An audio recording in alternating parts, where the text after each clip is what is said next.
तब हिमालय और मैना ने विवेक पूर्वक धैर्य धारण करके शिवा के बैठने के लिए पालकी मंगवाई। ब्राह्मणों की पत्नियों ने शिवा को उस पर चढ़ाया और सबने मिलकर आशीर्वाद दिया। माता पिता और ब्राह्मणों ने भी अपनी शुभकामना प्रकट की। मैना और हिमालय ने पार्वती को ऐसे ऐसे सामान दिए जो महारानी के योग्य थे। नाना प्रकार के द्रव्यों की शुभ राशि भेंट की जो दूसरों के लिए दुर्लभ थी। ओम नमः शिवाय। कैसे हैं आप लोग? ईश्वर कृपा से आप सब अच्छे होंगे। ईश्वर सब पे कृपा बनाए रखे, सबका कल्याण करे। आज हम बताने जा रहे हैं श्री शिव महापुराण की रुद्र संहिता तृतीय पार्वती खंड का 55वां अध्याय, 55 अध्याय। शिव पार्वती तथा उनकी बारात की विदाई। भगवान शिव का समस्त देवताओं को विदा करके कैलाश पर रहना और पार्वती खंड के श्रवण की महिमा। ओम नमः शिवाय, ओम नमः शिवाय, हर हर भोले नमः शिवाय। गंगाधराय शिव गंगाधराय, हर हर भोले नमः शिवाय। नमः शिवाय, ओम नमः शिवाय, हर हर भोले नमः शिवाय। ओम नमः शिवाय। ब्रह्मा जी कहते हैं, नारद, ब्राह्मणी ने देवी पार्वती को पतिव्रत धर्म की शिक्षा देने के लिए मैना को बुलाकर कहा, महारानी जी, अब अपनी पुत्री की यात्रा कराइए, उसे विदा कीजिए। तब बहुत अच्छा कहकर वे प्रेम के वशीभूत हो गई। फिर धैर्य धारण करके उन्होंने काली को बुलाया और उसके वियोग के भय से व्याकुल हो वे बेटी को बारंबार गले से लगाकर अत्यंत उच्च स्वर से रोने लगी। फिर पार्वती भी करुणाजनक बात कहती हुई जोर जोर से रो पड़ी। मैना और शिवा दोनों ही विरह शोक से पीड़ित हो मूर्छित हो गई। पार्वती के रोने से देवपत्नियां भी अपनी सुध-बुध खो बैठी। सारी स्त्रियां वहां रोने लगी। वे सब की सब अचेतसी हो गई। उस यात्रा के समय परम प्रभु साक्षात योगीश्वर शिव भी रो पड़े। फिर दूसरा कौन चुप रह सकता था। इसी समय अपने समस्त पुत्रों, मंत्रियों और उत्तम ब्राह्मणों के साथ हिमालय शीघ्र वहां आ पहुंचे और मोहवश अपनी बच्ची को हृदय से लगाकर रोने लगे। बेटी, तुम मुझे छोड़कर कहाँ चली जा रही हो? ऐसा कहकर सारे जगत को सूना मानते हुए वे बारंबार विलाप करने लगे। तब ज्ञानियों में श्रेष्ठ पुरोहित ने अन्य ब्राह्मणों के सहयोग से कृपा पूर्वक अध्यात्म विद्या का उपदेश देते हुए सबको सुखद रीति से समझाया। पार्वती ने भक्ति भाव से माता पिता तथा गुरु को प्रणाम किया। वे महामाया होकर भी लोकाचारवश बार बार रो उठती थी। पार्वती के रोने से ही सब स्त्रियां रोने लगती थी। माता मैना तो बहुत रोई, भौजाइयां भी रोने लगी। यही दशा भाइयों की भी थी। शिवा की माँ, भाभियां तथा अन्य युवतियां बार बार रोदन करने लगी। भाई और पिता भी प्रेम और सौहार्दवश रोए बिना न रह सके। उस समय ब्राह्मणों ने मिलकर सबको आदर पूर्वक समझाया और यह सूचित किया कि यात्रा के लिए यही सबसे उत्तम तथा सुखद लगन है। तब हिमालय और मैना ने विवेक पूर्वक धैर्य धारण करके शिवा के बैठने के लिए पालकी मंगवाई। ब्राह्मणों की पत्नियों ने शिवा को उस पर चढ़ाया और सबने मिलकर आशीर्वाद दिया। माता पिता और ब्राह्मणों ने भी अपनी शुभकामना प्रकट की। मैना और हिमालय ने पार्वती को ऐसे ऐसे सामान दिए जो महारानी के योग्य थे। नाना प्रकार के द्रव्यों की शुभ राशि भेंट की जो दूसरों के लिए परम दुर्लभ थी। शिवा ने समस्त गुरुजनों को, माता पिता को, पुरोहित और ब्राह्मणों को तथा भौजाइयों और दूसरी स्त्रियों को प्रणाम करके यात्रा की।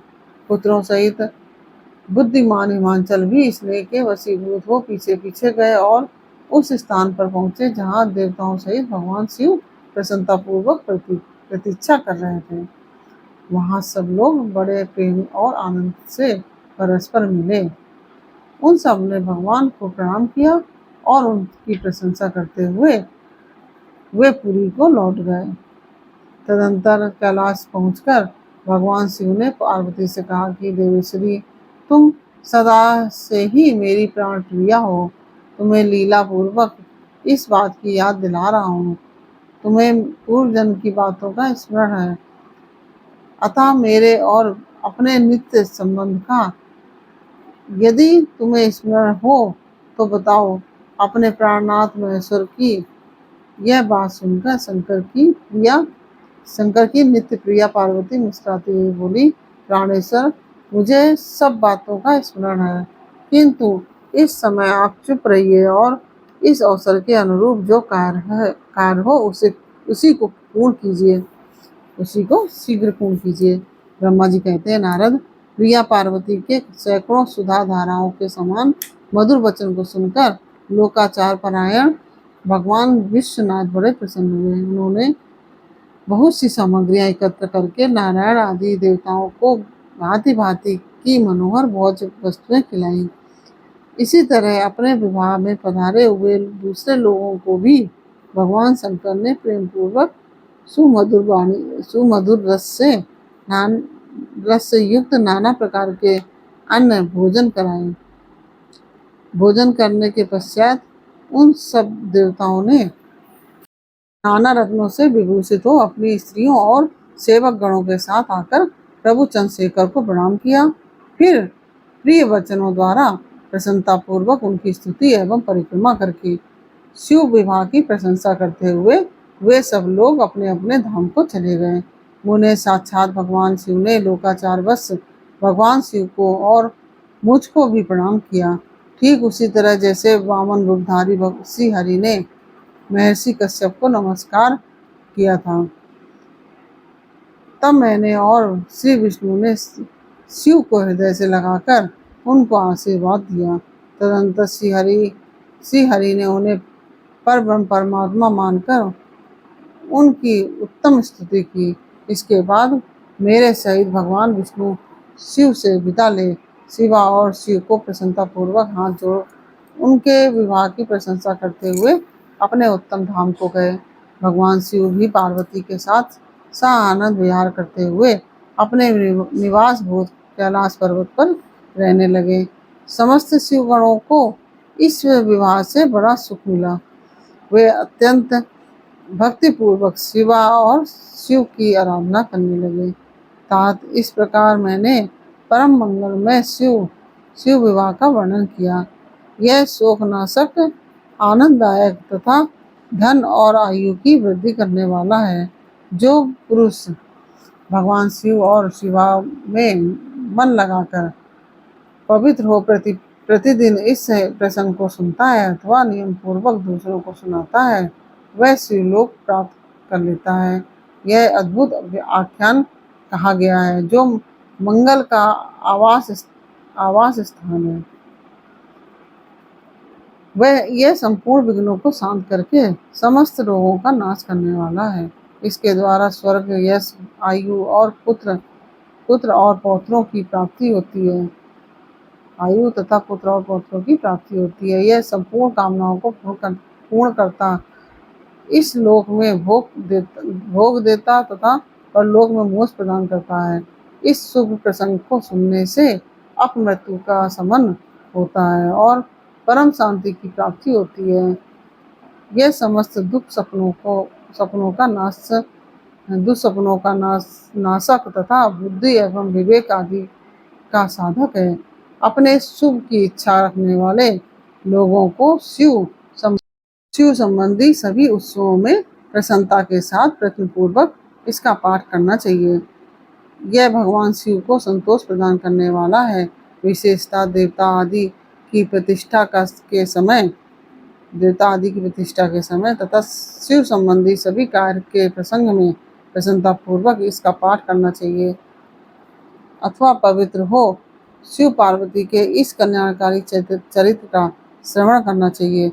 ऐसा करने से समस्त कार्य सिद्ध होते हैं। यह सत्य है, इसमें संशय नहीं है। इस प्रकार से 55वां अध्याय पूर्ण हुआ और इसके साथ ही रुद्र संहिता का पार्वती खंड भी पूर्ण हुआ। और यह अध्याय आपको कैसा लगा ये और पार्वती खंड कैसा लगा, यह भी हमें कमेंट बॉक्स में अवश्य बताइए। अच्छा लगा हो तो वीडियो को लाइक शेयर कीजिए और कमेंट में ओम नमः शिवाय अवश्य लिखिए। और यदि आपने हमारे चैनल को सब्सक्राइब नहीं किया तो प्लीज़ हमारे चैनल को सब्सक्राइब कर लीजिए, बेल आइकन बटन अवश्य दबा दीजिए, जिससे कि हमारे आने वाले सारे वीडियोस आपको प्राप्त हो सकें। फिर मिलते हैं आपसे अगले अध्याय के साथ अगले वीडियो में। तब तक के लिए ओम नमः शिवाय, राधे राधे।